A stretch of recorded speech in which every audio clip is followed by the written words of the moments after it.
Hello. Hello. So we are at the House of Misfits. We are minus one of our Misfits, Miss Cynthia. She's not here with us, but my name is Lisa. My name is Robin, the one and only. And I am Crystal. And yes, that's me rolling my eyes. So here's what I wanted to do. We thought that it was important that we all got together and provided some information to you regarding the NAR settlement, right? Because everybody's been talking about it, and we just wanted to make sure that since we deal with these contracts every day, we're kind of like, we know what this language is about, and we're the experts in this field, and so we wanted to make sure that you, the consumer, had some knowledge and you had a resource, and we want to be that for you. So let's get started. So I'm going to start with the first question. I'm going to ask it to Robin. I'm going to say Crystal, hello.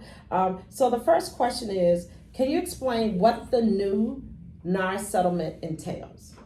The new NAR settlement entails, let me make this clear that NAR stands for National Association of Realtors. And when you say that, what do you mean? What is National Association of Realtors? It's Association of Realtors.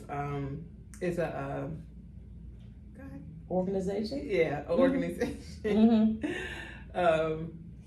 Yes, it's an organization. Okay. Mm-hmm. So it's kind of like it's over all realtors, or is it just in certain areas? Overall realtors. Okay, got it. National is the key word, Association of Realtors. All right, go ahead. Okay, so the new NAR settlement addresses antitrust concerns and aims to increase transparency in real estate transactions. It mandates changes in how real estate commissions are disclosed and negotiated, ensuring that buyers have a clear understanding of the costs involved in purchasing a home. Okay, and what do you think about this NAR settlement? This NAR settlement, what I think about it is, it's a practice that should have already been it was already in place, but it's the communication between the buyer and the agent, and then the seller and the seller's agent. Okay. Is definitely a change for people who haven't been practicing it from the beginning. Okay. But it has always been there. It's always been there. Okay, all right. So we think that that's important. Right? That's exactly why we're doing this. It's because we want to make sure that the information that you have is not from someone that doesn't practice real estate, who hasn't been practicing it for years or years. We're not going to say how long, because that's we're going to date people. However, but we will say that we want to make sure that you understood kind of what the playing field and what all the hysteria is really about, so that you have a clear understanding, and again, so that we can be a resource. If you have a question, you can reach out to us, and we're sure to be able to answer it for you. Okay. Full disclosure, we're in Maryland, right? We're part of the DMV. I'm also licensed in Pennsylvania, but this NAR settlement, like Robin has already indicated, is kind of like it's for the whole United States of America. So even though we've had practices, as Robin has indicated, in Maryland, really this applies to everybody. So nobody's going to be exempt from this. Okay. All right. So, Crystal, let me ask you, how does this settlement change the home buying process? Also, how will the settlement affect the process of buying a home? Well, the settlement requires more transparent disclosure of agent commissions. Buyers will now see the commission rates up front, which can affect their decision-making and negotiation strategies. This transparency aims to foster a more competitive market and potentially lower costs for buyers. And then kind of like what we were already discussing, these are things that should have already been in place, but we can only speak for how we run our businesses. Right. And so we were already being upfront. So for us, it's not going to be a huge change in what we do in our day to day. But I think it is great in terms of setting kind of like boundaries and parameters so that everybody is on the same playing field in terms of the expectations. So buyers should know exactly what your compensation is, right? Instead of, not really knowing and just saying, oh, the seller is paying that. Okay. Well, let me just kind of touch on that a second, because I've heard you, Robin, say about transparency. I now have heard you say, Crystal, about transparency, and I'm trying to wrap in my mind. If I'm a regular consumer, right? What does that mean? Does that mean that agents weren't being transparent, that they were lying? Is that what I should be taking from this? No, I don't think that, I wouldn't say that all agents were lying per se. I think that it just became kind of an industry standard to tell people that sellers are going to pay the compensation. Got it. Now, I'm not saying with this that they aren't going to pay or contribute to it, but I don't think the conversation was up front in terms of what your value is and what you bring as an agent, and then what your compensation is. That should have been a conversation from the beginning that wasn't had before. It was just kind of like, especially for first-time homebuyers, it was like, oh yeah, you don't need to worry about anything because the seller is going to pay, you know, for me as the agent. The seller pays for me. When that's not really, you know, what's really going on in the full situation. And everything is always negotiable, and I don't think that was something that was clearly communicated either. And again, for us in Maryland, that's always been the case, and for how we run our businesses, that's been the case.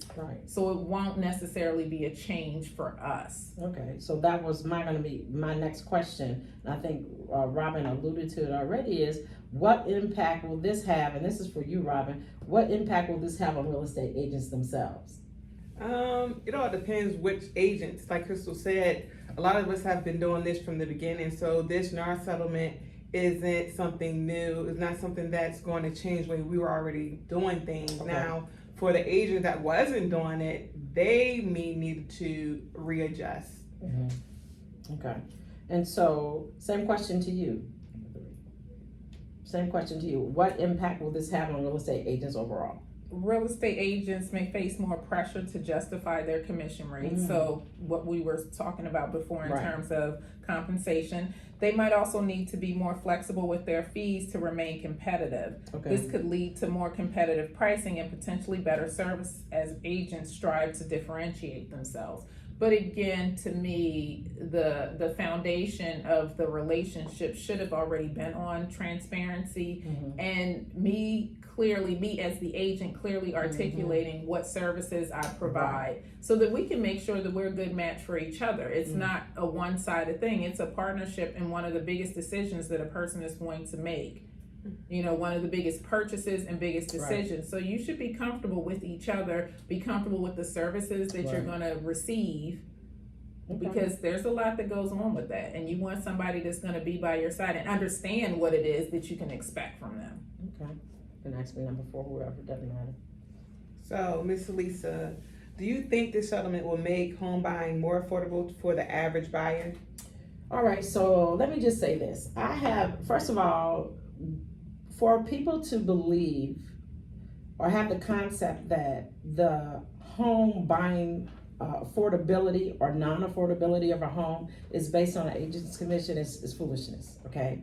The market sets the conditions for what a price will be for a home. It's not based on what your commission is. Like, say, for example, I think we were talking about this the other day. I said, let's say that Robin's my buyer and Crystal's the list agent, which is where she likes to be. But at any rate, and so my agreement with Robin is that my compensation rate is 10%. I'm just throwing a number out there. And she has agreed through her seller to pay 7%. Well, that difference is going to still be there, right? Because my agreement isn't with the MLS. My agreement is with Robin, who is my buyer. And so I think that's where my ire just kind of just goes crazy, because the market conditions are not determined by agent rates. It has nothing to do with it. It is supply and demand. It is, you know, whether you have a limited supply or you have a surplus. It's whether certain features of the home are popular or not. It's the things that people are looking for. The market itself corrects, just like in the stock market, which is why a home is like an investment, right? It's for the same reason. It's because the market is going to decide what the conditions are going to be for that thing to be sold, right? So to me, the overall affordability of the home is not going to be impacted. But I think who will be impacted by this are first-time home buyers or people that are in low to moderate incomes. Why? Because it's such a struggle in the first place to be able to purchase a home. And so they already think that it's out of their grasp or purview, right? And so now they're thinking, oh man, now I got to pay this commission. But you always had to pay the commission. Right. Or the compensation. I don't like the word commission. You always had to pay the compensation for that. It's just that now other jurisdictions are catching up to what was already being done. Right. Okay. Anybody want to add anything to my little, because I know I can go on a tirade about that. Okay. Crystal, are there any potential downside for buyers? While the increased transparency is generally positive, there might be some initial confusion as buyers and agents adjust to the new rules.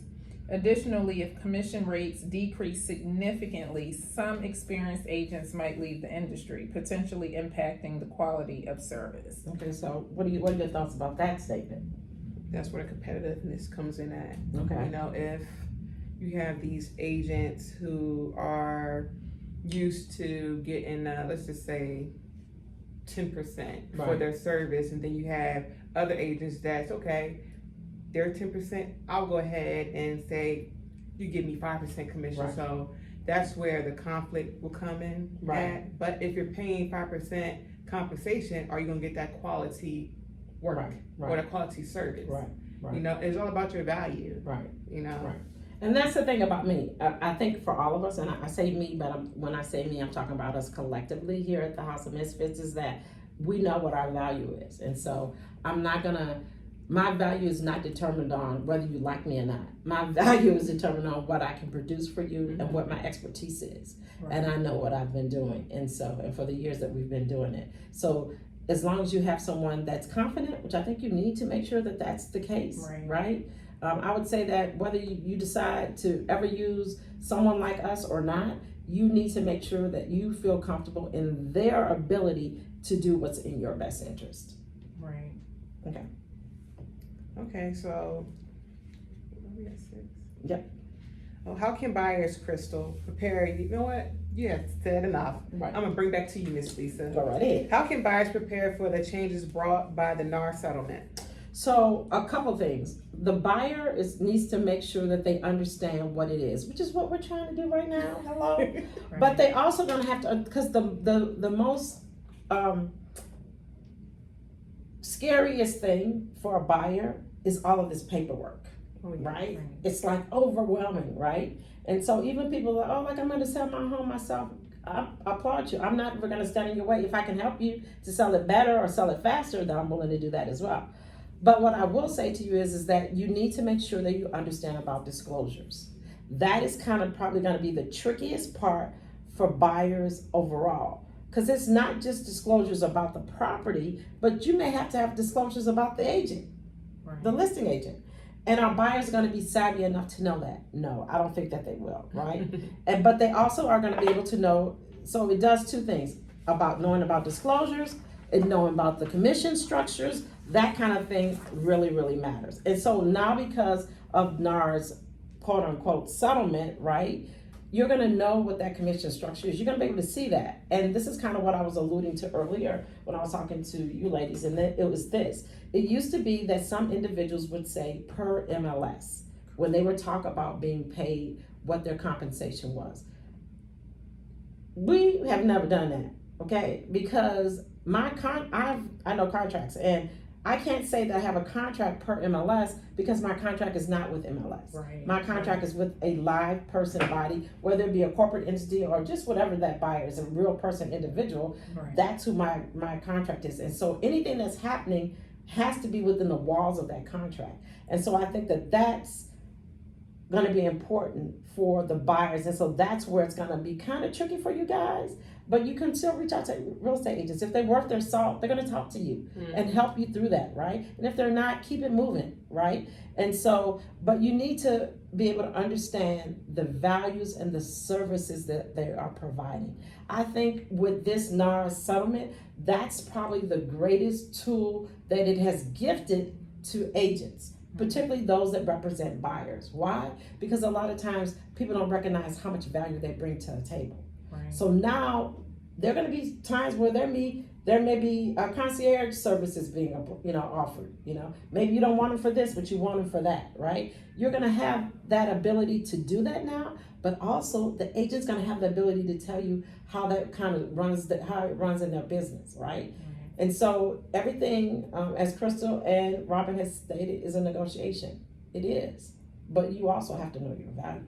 And it'll be important. I think we talked about too, interviewing multiple agents and not just, I think that's gonna allow the agents that are really in it for the right reasons to really stand out, because you're gonna be able to articulate exactly what your value is to that future client. And when they compare you to another agent that's not explaining to them disclosures, that's gonna have them making questions. So have questions. So for example, if a buyer just interviewed with one person and that person didn't go over any disclosures, and then somebody just said, you know what, maybe you should just, interview another agent just to see. And that second agent actually went over all these different disclosures. Now they're gonna second guess and think, well, that other agent didn't tell me any of that. And the more that you interview and discuss with them, you'll learn and start to understand that, okay, well, maybe there are some things that this other person should have said. And to me, that's a key indicator as well, in terms of how well is this person going to communicate with me through the process. Because if you can't be upfront with me in the beginning and transparent and tell me exactly what's going on, how am I to trust you through one of the biggest purchases in my life? And what the steps are and what goes on with that, because we all know different things happen at any given point in time during that process. It should be as smooth as possible, and that person should be walking you through it. But if they're not communicating up front with you, do you really have the expectation that they're going to communicate freely with you throughout the process? Anything to add? Once a person show you who they are from the beginning, believe them. Okay. So if you're not getting the service that you seek in the beginning, or you see like red flags, like Crystal said, how can you trust that agent throughout the transaction? And sometimes it's a personality match, Because I don't like everybody, and everybody don't like me, and some people have bolder personality types. Some people have more relaxed and laid back. Some people are really good at meeting people where they are. So it just really depends. Maybe the agent is great. It's just not something didn't click with them for them to be able to say, okay, that's who I want to work with, and that's okay. Well, that's interesting that you said that, because I actually had this situation. Guys, I digress at times. So I had this individual call me. She's a potential buyer, right? And she's like, Lisa, I'm giving up. And I haven't worked with her. I mean, I know her through someone else and kind of have known her, right? But I didn't really know she was looking to purchase. And at any rate, she indicated to me, like, her agent, and I get this a lot from people, from potential buyers as well as sellers. Like, whatever my agent says, that's all I have. I don't have any options to make choices. And I'm a firm believer. I used to tell this to my kids, which is why I believe education is so important, right? You have to have options, and you have to have choices. Not someone deciding for you what those choices are, but for you to have some, a smorgasbord laid out. And you can say, I like that. I don't so much like that. So that you can have options. And when she indicated that she was limited in her ability to even pick X, Y, and Z in this process, I was like, what? Well, I can only use their lender. I've heard that so many times. And that's unfortunate. And that's crazy to me, because my clients will tell you, or our clients will tell you, I should say collectively, is that you're not going to just get like one, because you may not have the personality for that person. It may not be a good fit. They could be a great broker, or they can be a great mortgage person, they can be a great inspector, they can be great title company, they can, all these people that you're going to come in contact with, great home warranty, they can be all those things, but you need to be able to vet them, just like you vetted me. And so I want you to have some options. And so I think that that's important. Okay. I agree. All right. So this question is for Ms. Robin. All right. So what are going to be the long-term implications of this settlement and the real estate market? So in the long term, the real estate market may become more competitive and efficient. Buyers will benefit from more options and better services, while agents will need to continuously improve and adapt to maintain their clientele. This could lead to a healthier and more dynamic real estate market overall. Okay, so explain that a little bit. How's it going to be more dynamic? Let me gather my thoughts. Okay, not a problem. How do you think? So I think it becomes more dynamic because it's everything that we've already said. Like now there's choices, right? Because a lot of people, particularly to me, this is going to have the greatest impact on first-time homebuyers. Why? Because they've never done this. Right. And they're already afraid. So I think that now that they are armed with some knowledge, which I hope that we're providing to you, I really believe that. Like, I believe knowledge is really power, right? Mm-hmm. And so that I hope that the little bit of knowledge that you glean from us, right? Or if you want to talk to us and get more knowledge or whatever, or go to whoever you know, but like, do your homework. I would say that to anybody. And so the only way you can do your homework is, it's great to be book smart and it's great to have knowledge, but if you do nothing with knowledge, you might as well throw it in the trash. You have to use it. Right. So I think that's the greatest dynamic, to kind of piggyback on what you've already said. That's going to be the greatest dynamic of this, is that people are going to be able to realize, just like with the smartphones, right? People love the fact that they can go on Google and search. Right. So now you have that. I mean, I hate to use that because she's laughing because I call her Googler, right? Because she Googles everything, okay? Just so you know. All right. On Google. Yeah, right. She's like, oh, well, okay, no. The next thing we know, she's got all this information because she got it from Google. But that's fine. But that's my point. We live in a world where it's instant, right? Right. And I would say, to my only caution to this instant information is that this is one of the biggest investments in your life. I don't even call it a purchase, because I think that's a misnomer, right? Mm-hmm. I think you need to call it an investment, because that's what it is. It's an investment for your future. It's an investment for your legacies. It's an investment for things that you want to do in the future. And so, like any investment, if you've never been in the field, you should do your homework, right? And the NAR's settlement kind of set the tone and the ability and the space for you to do that.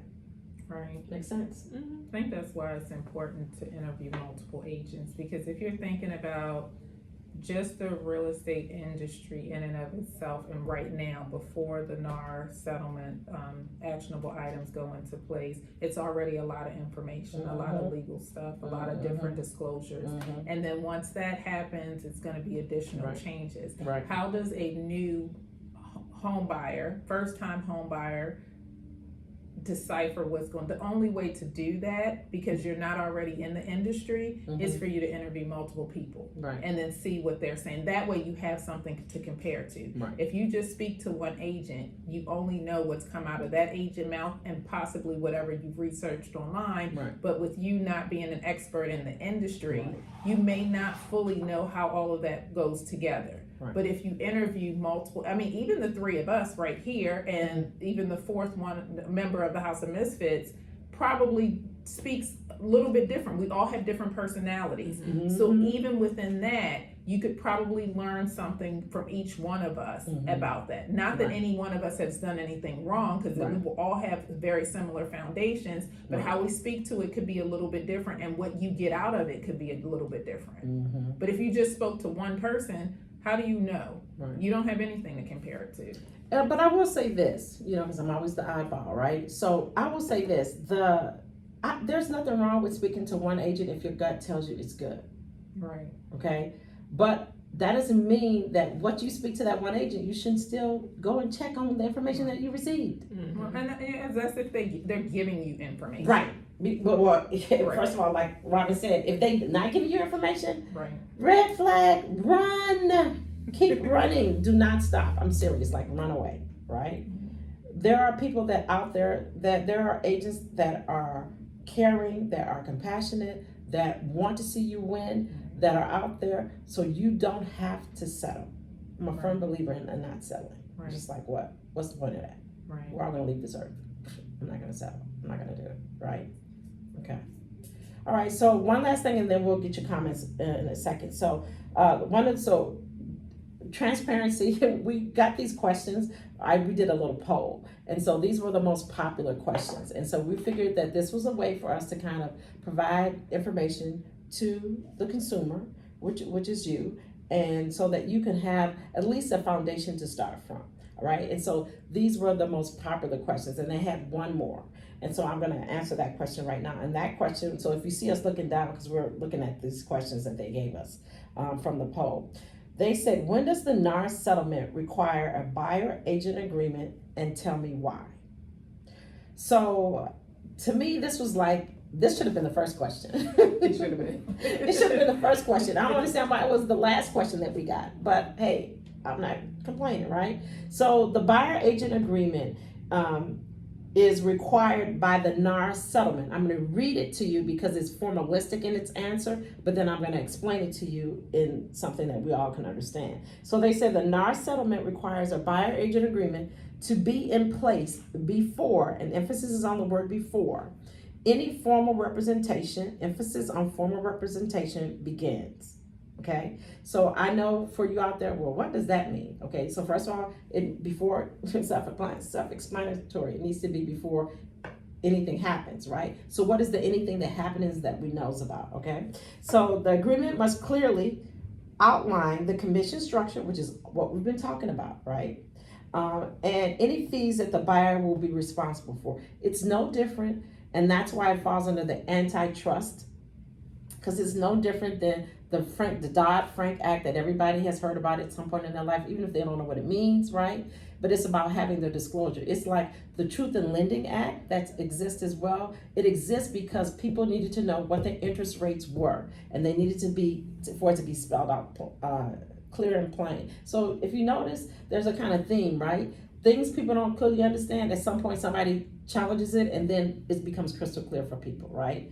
Not to use your phrase, but anyway, so the purpose is to ensure transparency and informed consent. And to me, that's the most critical part, to be informed. But I haven't forgotten, I'm going to answer your question, okay? So by having a clear written agreement, buyers are fully aware of the cost and the terms of the services provided to them by their agent, which will help prevent misunderstanding and promote fairness and competition among agents, right? The measure is to be part of a broader goal, which is to increase accountability on agents' parts, right? That's us, hello, and trust in all real estate transactions, right? So now let's talk about it. What does all that mean, right? For our regular folks, and that's us, right? And that is that before we get into a relationship of, I'm doing house searches, gathering them for you, taking you on tours, talking to the listing agent on your behalf, making an offer on the property, setting up an inspection, making sure that you have turned in your EMD, which stands for earnest money deposit, in a timely manner, making sure that due diligence has occurred with regard to the contract itself, because time starts to run in calendar days, not business days. That's the hardest thing for buyers to understand, because they think the weekend they get off. Nope, time still runs. And it's making sure that, escrow is where it needs to be as far as your financing contingency, if you're financing the purchase as well. So all of these things, like, I know everything I just said, you're like, oh my God, lady, what are you talking about, right? Right, exactly, right? So what is important, I think, for you to understand is this agreement is going to be in place. I know I used to do it. I can't speak for Robin or Crystal. I know Robin did it, so I can't speak for her. I can't speak for Crystal. Crystal did not do this. Hello, because remember, she's the listening queen. She did not do this, right? All right. So Robin and myself and Miss Cynthia, I know, did it as well, is that we would take people out before we had an agreement. Because if they wanted to see something, we would take them out. That is no longer allowed, okay? And at first I was kind of ticked off about it, to be honest, right? Because I was like, I still want to be able, but it makes sense, right? Because if I'm taking you out, I've started a process that has presented myself to the world that I'm working on your behalf. Right.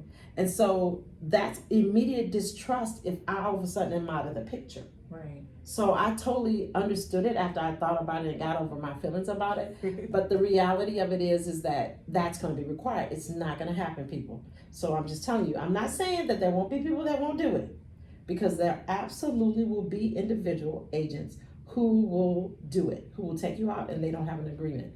The law requires that they do not do this. This settlement, which is basically a policy that's been implemented and is going to be followed nationwide, is going to be an issue, because they're going to get fined and they're going to get in trouble. So don't ask anybody from the House of Misfits to do it. We love you, but we can't do it. Sorry, they won't let us, right? And that's gonna be important for you to understand that. So before that process begins, so that means before we start gathering up searches, before we take you on tours, before we take and try to negotiate the offer for that house that you just fell in love with, you just got to have, and before we talk about, hey, it's 48 hours or 72 hours, you need to have your EMD, earnest money deposit, and we'll talk about that on another session so you kind of know what the terminology is. But also it's before we calling the lender and saying, hey, they have these many days according to the contract to make sure that they started the financing process all over again. Again, people don't understand that the pre-approval and once you're under contract are two separate, the law sees them as two separate transactions, right? One was when you were pre-approved, the other one starts all over again, which is very frustrating for buyers, but if they had an agent that would explain that to them, they would understand that it's just a process like anything else that we're gonna go through. So it's gonna be important in that sense that we all understand that agreement has to be there for us to work together. And everybody's not everybody's cup of tea, that's fine. And we're okay with that, but I want you to make sure that you have someone that's gonna represent you. Because if you're looking to the listing agent, I'm pointing to Crystal because that's the role she plays, whatever. But if you're looking to Crystal as you being a first-time home buyer to look out for your best interest when she has a client that she is contractually obligated to represent, what's gonna happen, Robin? She has to look out for her client. And why is that gonna be important?